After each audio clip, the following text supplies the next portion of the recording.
Right, I don't think we need a very lengthy intro for this one, it pretty much does what it says on the tin. All I will say is that the criteria is based on a combination of how good the player was and how much they gave to the club in question. For example, Cristiano Ronaldo is the greatest footballer to have ever played for Manchester United, but he isn't necessarily Manchester United's greatest footballer. Similarly, Jamie Carragher was a magnificent servant to Liverpool, but they have had a number of more talented players over the years. It is a combination of the two that I'm focusing on here. If this video does well, I may well roll it out for the Championship and perhaps even the rest of the EFL. Here is the best footballer in the history of your Premier League club, in the opinion of this humble YouTube sensation at least. Arsenal. Thierry Henry. Going in alphabetical order, we start with Arsenal, the third most successful club in the history of the English game. Unsurprisingly then, the Gunners have been blessed with some truly sensational players over the years. In recent times, you've got the likes of Dennis Bergkamp, Tony Adams, and Patrick Vieira. Further back, you bring the likes of Liam Brady, Pat Jennings, and Alex James into the conversation. One shouldn't merely breeze through those names, since each and every one of them were majestic footballers in their own right. But the right answer to is Arsenal's greatest ever player is Thierry Henry. Signed by Arsene Wenger from Juventus, Henry took up that position typically on the left of the pitch, where he could combine with the likes of Perez, Bergkamp or Ljungberg, or simply leave you for dead on his own. He was an instant success with searing pace, sumptuous technique, and a sharp eye for goal. Over the next 8 seasons, he scored 226 goals in 369 games, and he gets us started in some style. Aston Villa. Gordon Cowans. They may be Premier League new boys this season, but Aston Villa are one of the most successful clubs in the history of the English game. 7-time domestic champions, Villa's finest hour came in 1982 when they won the European Cup. Whilst I didn't impose this as a rule, it seems right that a player from that 1982 crop ought to be Villa's greatest of all time, and so it turned out. Gordon Cowans had 3 separate stints at Aston Villa, making a combined total of 506 appearances for the club. A brilliant midfielder and a creative force at Villa Park for more than a decade, Cowans' first stint with the club was his most successful, winning the League Cup, the First Division, the European Cup, and the UEFA Super Cup. Bournemouth. Callum Wilson. If you say relative to the level the club are playing at the time, Steve Fletcher would probably go down as Bournemouth's greatest player and servant, but that isn't the commitment that I made in the introduction. It is actually a huge compliment to Bournemouth's extraordinary rise over the last half-decade that only really their current crop can be considered when it comes to actual ability. Club stalwart Steve Cook deserves a very honourable mention, as do gifted players like Ryan Fraser and Nathan Ake, but I'm a big fan of Callum Wilson. He's been at the Vitality Stadium for more than 5 years now, his goals were crucial in firing the club into the Premier League, and he's still the cherished star man now, so he's my choice. Brighton. Mark Lawrenson. Heading east along the south coast, our next entrants are Brighton and Hove Albion, who have a similar problem to AFC Bournemouth in many respects.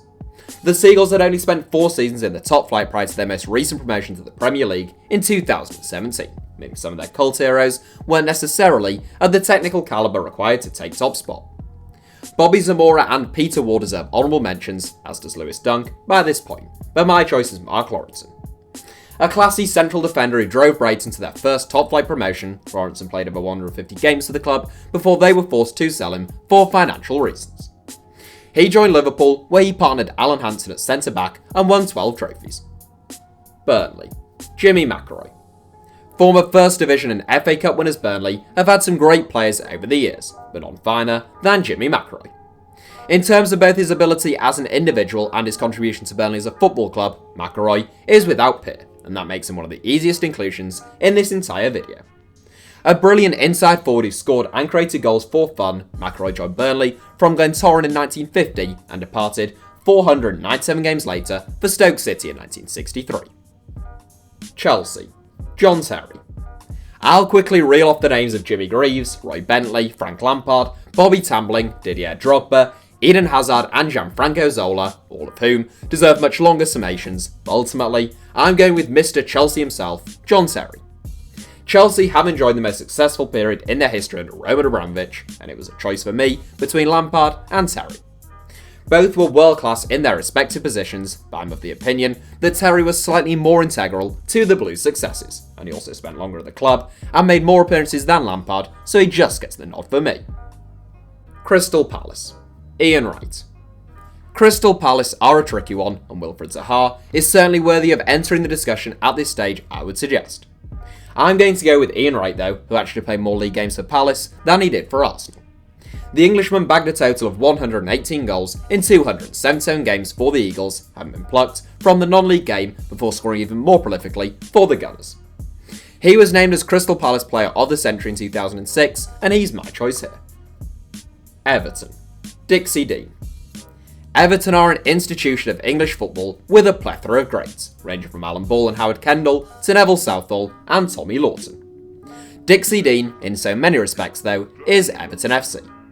English football's most prolific pre-war marksman, Dean bagged 395 goals in 447 games for the Toffees, including 67 in 46 in his most productive campaign, which remains the highest scoring single season in the history of the British game.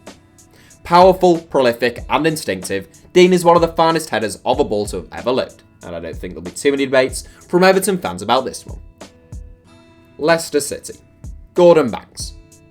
By this point, I do believe Jamie Vardy deserves to be taken seriously in any discussion regarding Leicester City's greatest player. He was a pivotal figure in the Foxes' greatest ever achievement, and he's now scored more goals for the club than Gary Lineker. Clearly, Vardy isn't a better footballer than Lineker, and his achievements outside of the East Midlands pale in comparison to the 1986 World Cup Golden Boot winners. Neither take the title for Leicester City in my book though, since the honour goes to England's greatest goalkeeper Gordon Banks. Banks spent 8 years at Filbert Street, where he played over 350 games and won the League Cup. Liverpool. Kenny Dalglish.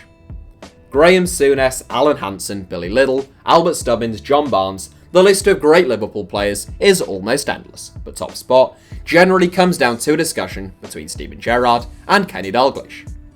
Dalglish had the more illustrious Liverpool career, winning 6 First Division titles and 3 European Cups, but Gerrard drove a far weaker Liverpool side on for more than a decade, ensuring the club remained relevant during an era not as blessed with greats across the park. It's a tight call, but I've gone with Dalglish in the past, and I think I'll just about stick to my guns. Dalglish was a brilliant all-round second striker who could create goals and score goals with equal proficiency. Manchester City. Sergio Aguero. It will be joked in the comments that Man City's greatest player is a current player because the club lacks an illustrious past, but that really isn't the case. The likes of Billy Meredith, Bert Troutman and Colin Bell are fine examples of some of the incredible talent that has turned out in the blue half of Manchester over the years, but it does stand true that the most successful period in the club's history has been a recent one under the ownership of Sheikh Mansour. In the modern era, Sergio Aguero, Yaya Toure and David Silva are the outstanding candidates as far as I'm concerned, and Aguero is my pick of the 3. His signing signalled Man City's real arrival as European powerhouses. He scored the injury time goal, which won the club their first league title since the 1960s, and he's gone on to become their all-time record goal scorer. Manchester United. Bobby Charlton. Manchester United are the most successful club in England, and they also have the most distinguished list of former players. Dennis Law, George Best, Brian Robson, Roy Keane, Eric Cantona, Paul Scholes, Ryan Giggs, and Wayne Rooney are just a selection of names, and we'd be here all day if I attempted to name every honourable mention. Bobby Charlton has to take top spot though as a titan in the history of Manchester United. Such a natural and complete footballer, Charlton was a survivor of the Munich air disaster, and he was the beating heart and driving force of the team Matt Busby assembled who rose from the ashes. I think Charlton is England's greatest ever player, and he's certainly Manchester United's. Newcastle United. Alan Shearer. They love a number 9 or centre forward, it is often said of Newcastle United fans, as if any other club's fans don't, but it is certainly true that they've had some fine ones up in the northeast. Hughie Gallagher, Jackie Milburn and Alan Shearer, all centre forwards, are arguably Newcastle's 3 greatest players of all time. Cases can be made for all 3, but I think it's right that Shearer just edges it. He didn't play in a successful Newcastle team, not even winning a single trophy at St James's, but he was relentlessly brilliant and still managed to become the Magpies' all-time record goalscorer. Norwich City. Martin Peters. Martin Peters deserves to be mentioned in discussions regarding the greatest West Ham, Tottenham and Norwich City players of all time, and also any regarding England's finest midfielders. An attacking midfielder with subtle movements that made him a nightmare to defend against, Peters was creative, prolific and could hit the ball with either foot. He spent 5 years in Norfolk, winning promotion in his first season and starring for the club as they became a mid-table side in the First Division. Peters was perhaps a little past his very best by the time he joined Norwich, but the World Cup winner is still the Canaries' greatest ever player as far as I'm concerned. Sheffield United.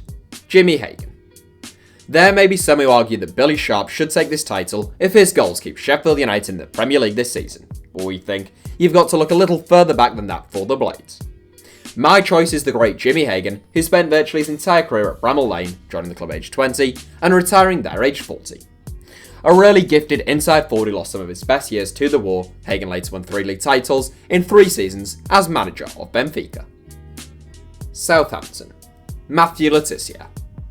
From Mick Channon to Alan Ball, there have been some very good Southampton players, and some exceptional young ones who have left the club too early to be considered here in more recent times.